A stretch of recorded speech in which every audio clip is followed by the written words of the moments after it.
Ya,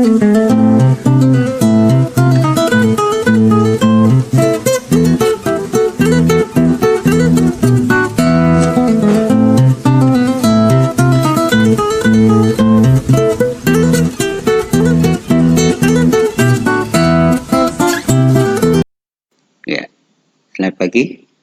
Selamat bertemu kembali dengan Pak Pelangkon. Kali ini kita akan mempelajari tentang min, modus, dan median.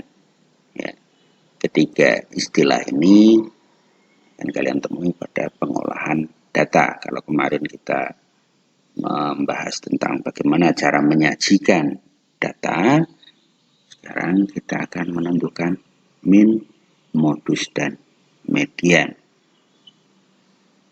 Ya.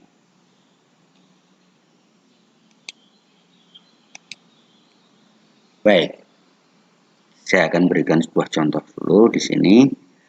Ada nilai hasil ulangan matematika dari 25 siswa kelas 6. Ya, ada 25 siswa. Kemudian hasil ulangan matematikanya seperti berikut. Ya.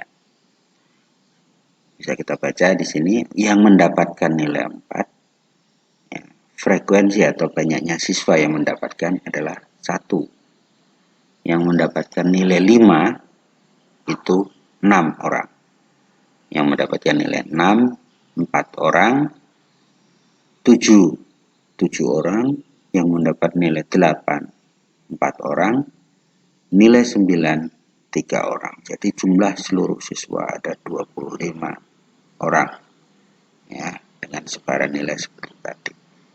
Ya, kita diminta untuk menentukan rata-rata atau min. Ya, jadi min itu artinya rata-rata. Bagaimana caranya?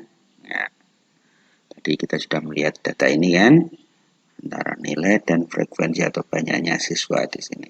Kita kalikan nilai dikali banyaknya siswa. 4 dikali 1, hasilnya 4. Ya, kita kalikan dulu satu persatu. 5 dikali 6, hasilnya 30. 6 kali 4, 24. 7 dikali 7, 49. 8 kali 4, 32. 9 kali 3, 27. Ya, setelah dikalikan semua, kita jumlahkan. 4 ditambah 30, tambah 24, tambah 49, tambah 32, tambah 27. Hasilnya 166. Nah, gunanya untuk apa ini? Untuk menentukan rata-rata dengan cara kita bagi ya, hasil kali nilai dan banyak siswa tadi dengan jumlah siswanya ada berapa. 166 dibagi 25 hasilnya 6,64. Inilah rata-ratanya. Ya, jadi bagaimana? Untuk menentukan nilai rata-rata itu jumlah seluruh data. Ya, jumlah seluruh data yang ada dibagi dengan data. Datanya ada 25, jumlah seluruh data ada 166. Itu caranya. Ya, itu untuk menentukan min atau rata-rata. Yang berikutnya menentukan modus. Ya, modus. Misalnya data seperti ini, sama seperti tadi, kita diminta untuk menentukan modus. Apa itu modus? Modus itu adalah nilai yang paling sering muncul atau nilai yang memiliki frekuensi paling tinggi. Baik, perhatikan di sini. Nilai mana yang paling sering muncul atau nilai yang memiliki frekuensi paling tinggi?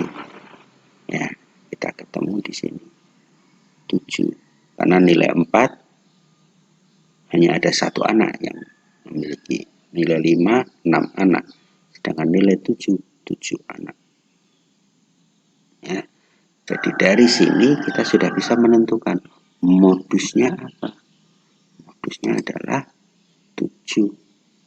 nilai yang paling sering muncul atau yang memiliki frekuensi tertinggi, itu modus. Oke. Baik, berikutnya ke median. Nama lain median adalah nilai tengah.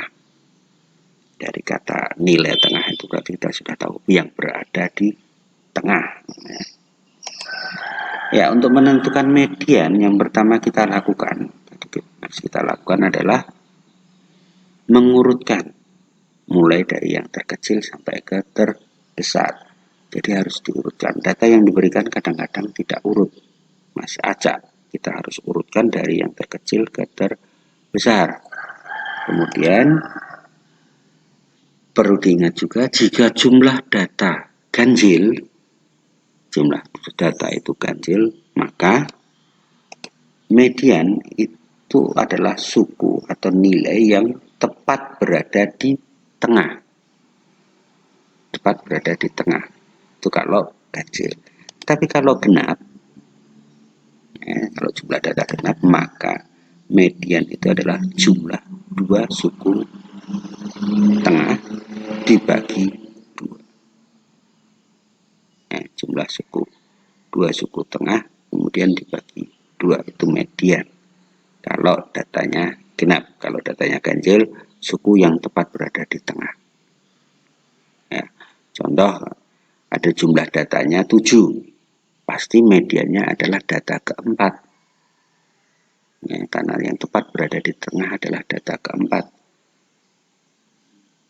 Berbeda dengan kalau jumlah data 10 misalnya, genap kan, berarti jumlah data ke-5 dan ke-6 ya, yang berada di tengah itu adalah 5 dan 6 dijumlahkan dibagi 2. Ya, itu contoh. Ya, kita coba dengan contoh soal di sini. Ada data berat badan siswa kelas 6 SD 04 Melak. Ya, datanya seperti ini. Ini data masih acak. Ada yang 32, 34, 34, 33, 34 lagi, 33, 32, 35 dan seterusnya. Ya, kalau dilihat di sini ada 20 data. Berarti datanya genap atau ganjil? Ya, genap ya. Kalau begitu, langkah pertama, urutkan dulu dari yang terkecil ke terbesar. Mengurutkannya bagaimana? Lihat. 32. Yang 32 berapa kali ini? 1, 2, 3, 4, 5. Ya, dari sini sampai 5. Kemudian 33. Ditulis semuanya. Di sini juga akan muncul 20 data. Nah, karena ini 20 data, maka yang berada tepat di tengah ini adalah data ke-10, data ke-11. Data ke-10 dan ke-11 ini nanti kita jumlahkan, kemudian dibagi 2. 33 ditambah 33 dibagi 2, maka hasilnya 33. Inilah nilai tengah atau mediannya. Ya, sampai di sini paham ya? Cara menentukan median. Baik, kita sudah mempelajari pada hari ini tentang pengolahan data. Kita mengenal mean atau rata-rata dalam bahasa Indonesia. Kemudian modus atau nilai yang paling sering muncul atau nilai yang memiliki frekuensi tertinggi. Kemudian median, nilai tengah. Ya. Ya. Selamat pagi dan selamat belajar.